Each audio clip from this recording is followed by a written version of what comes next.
חודש טוב מבורך. אמר רבי יוחנן משום רבי שמעון בן יוחאי. רבי יוחנן il a dit au nom de Rabbi Shimon ben Yochai. נוח לו לאדם, il est préférable pour la personne שישפיל עצמו לכבשן האש, d'aller se jeter dans un four ardent, ואל יבייש פני חברו ברבים, et ne pas humilier son ami publiquement. Ça veut dire que c'est une avéra tellement grave que l'homme préfère avoir ce tsahar et mourir dans le feu brûlé que d'humilier notre personne. Mais Nalan, d'où on apprend ça? Mitamar, l'histoire de Tamar avec Yehuda, dit comme le passage qui dit là-bas, Himutset, quand on la sortait pour la brûler, parce qu'on pensait qu'elle a fait znout, et c'est pour ça qu'elle est tombée enceinte. Vehi shalha el hamiha, et elle l'a envoyé à son beau-père qui était Yehuda. Hein? Et regardez comment Rachid il dit, Vehi shalha el hamiha. Même qu'il la sortait pour la brûler, elle n'aura pas dit c'est Yehuda de qui je suis enceinte. Elle l'a shalha, elle a envoyé les de qui il m'a donné ces trois objets, je suis enceinte. Il lui a donné la bague, il lui a donné le bâton et il lui a donné le foulard ou le tali. Ça veut dire, elle n'a pas voulu l'humilier malgré que c'était lui. Elle a dit, celui qui m'a donné ceci, c'est lui. Alors elle était une tzadéket. Ça veut dire, elle aurait pu être brûlée, mais ne pas humilier Yehuda. Yehuda, il était le dayan, le grand juge. Mais Yehuda, de son côté, lui aussi, il était un tzaddik. Il a dit, tzadeka mimeni. Ça veut dire, elle a raison. Ça veut dire Yehuda, il s'est fait humilier lui-même devant tout le tribunal. Alors c'est pour ça que de cette union qui est sortie, David Amelech. Alors on voit, ça veut dire être très très sensible et à dire à quelqu'un un mot vexant et surtout en public. Hein? Amar Abhanina Berederav, il dit qu'est-ce que la valeur du, qu'est-ce que veut dire le pasuk, l'autonome Ishet Amito. Il ne faut pas dire des mots vexants à son ami. Ish amito. Alors on peut expliquer le mot amito. Am ito. Ça veut dire celui que le peuple il est avec lui. Ça veut dire quoi? Ça veut dire quelqu'un qui suit la Torah. Tu n'as pas le droit de le vexer. Mais quelqu'un qui ne suit pas la Torah ou bien il fait des choses contre la Torah, des fois tu peux même lui crier publiquement. Pourquoi? Parce que il fait des choses qui ne sont pas convenables. Et on voit ça en Israël quand ils voient des non-religieux. Je ne dis pas que ce qu'ils font, ils ont raison, mais des fois entre religieux et non-religieux, il y a de la guerre. Parce que pourquoi? Parce que ce n'est pas par rapport à la personne elle-même. C'est par rapport à l'idéologie de la personne.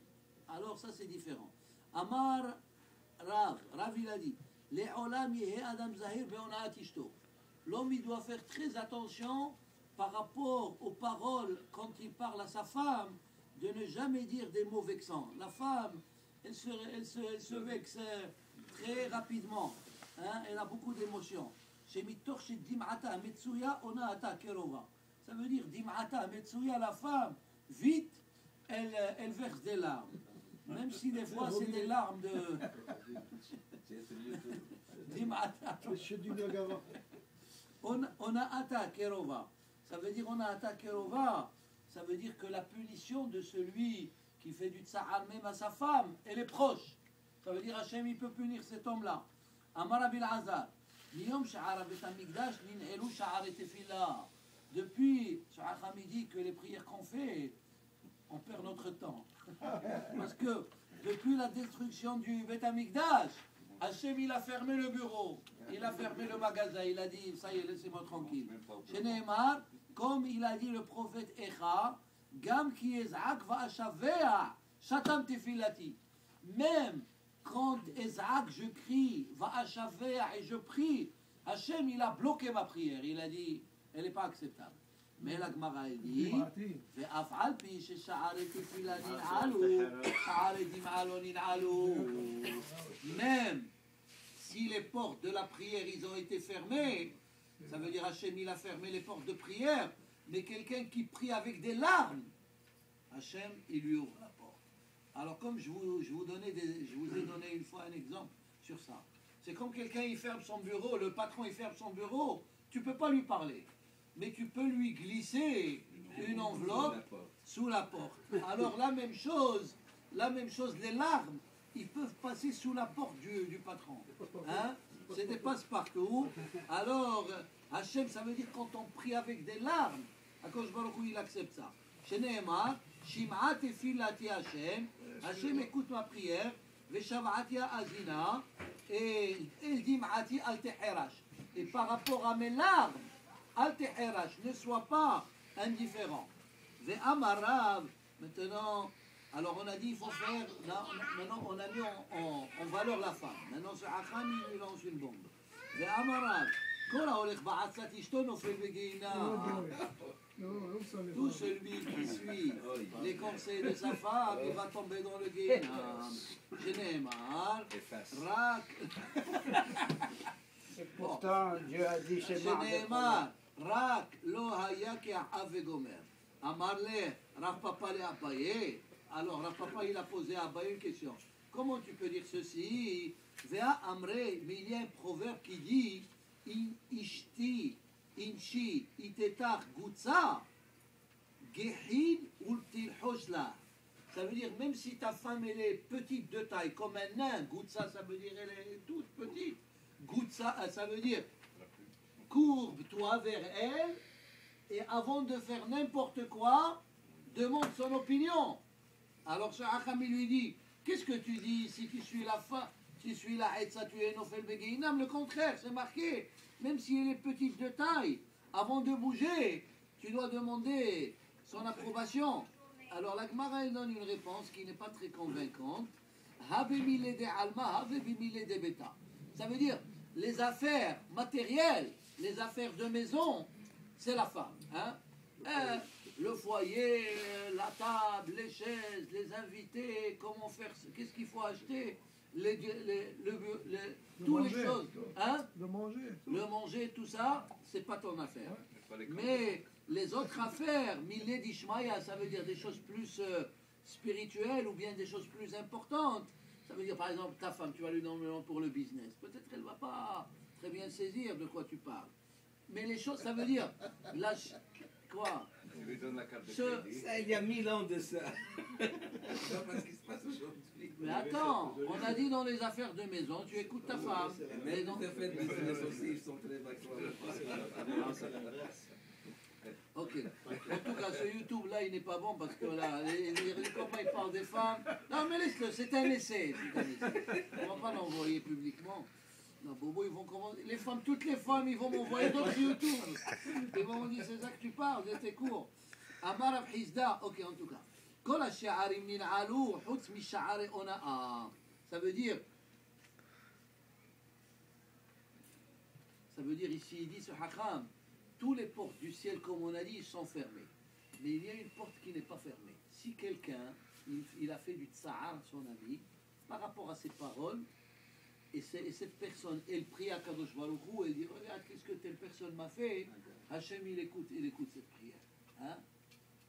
Ça veut dire, quand tu fais un tsa'ar à quelqu'un, et vraiment, si tu lui as fait du tort naturellement, Hachem, il prend en considération très sérieusement cette plainte que tu as contre ton ami. Voilà, il a donné l'exemple de Hagar. Je pense que c'est un bon exemple. Quand il l'a renvoyé à Abraham Avinu avec son fils, elle a commencé à pleurer, etc. Et un malach, il est venu et il l'a soulagé et il lui a donné de l'eau, etc. Alors ça veut dire, encore une fois, des péchés les plus graves, c'est humilier quelqu'un ou bien lui dire des paroles vexantes, etc. Sheneemar, Ine Hashem nitzav al chomat anach ubiado anach. Amar Abar Azar, Hakol nifrah biyidei shaliach chutz meona'a. Ça veut dire des fois quand il veut punir Hachem, quand il veut punir quelqu'un, il le punit à travers un intermédiaire, ça c'est Shaliach.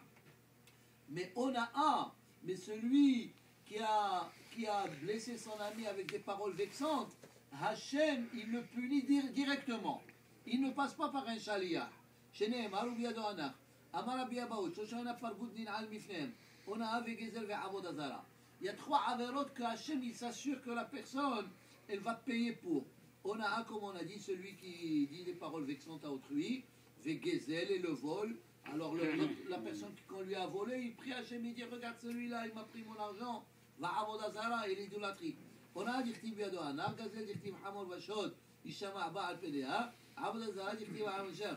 Ve'amar Rav Hilbo. Maintenant, on va faire des éloges à des femmes. Celle-là, on peut la laisser là-bas.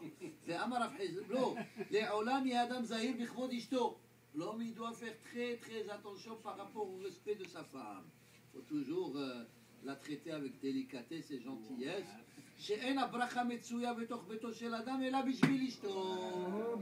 La beracha, elle vient à la maison. Hein?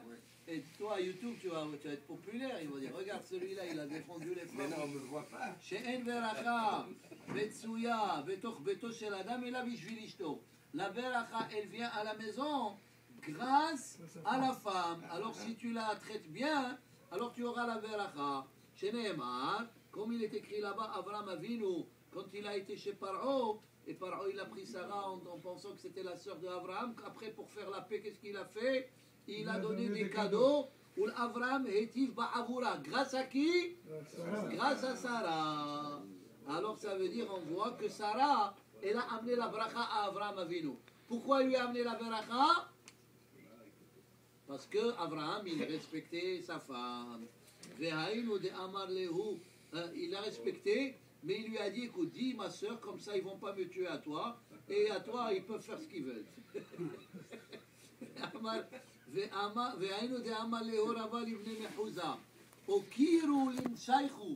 Ce rabbin, il était rabbin de cette ville qui s'appelait Mechouza, qui se trouvait en Babylone. Il disait comme ça: Okiru linshaychu, faites du respect à vos femmes. Qui detit. Comme ça, vous allez vous enrichir. Ça veut dire, si vous voulez être riche, voici, il faut respecter nos femmes, et comme ça, Hachem, il va donner la bracha. Mais une fois quelqu'un il a posé, je respecte ma femme, mais elle m'a pris tout mon argent. Comment on dit que tu vas devenir riche? Elle a pris tout l'argent. Ça, c'est une autre affaire. Bon, Kaddish, après on continue. Rabbi Hamed Akashi Omer.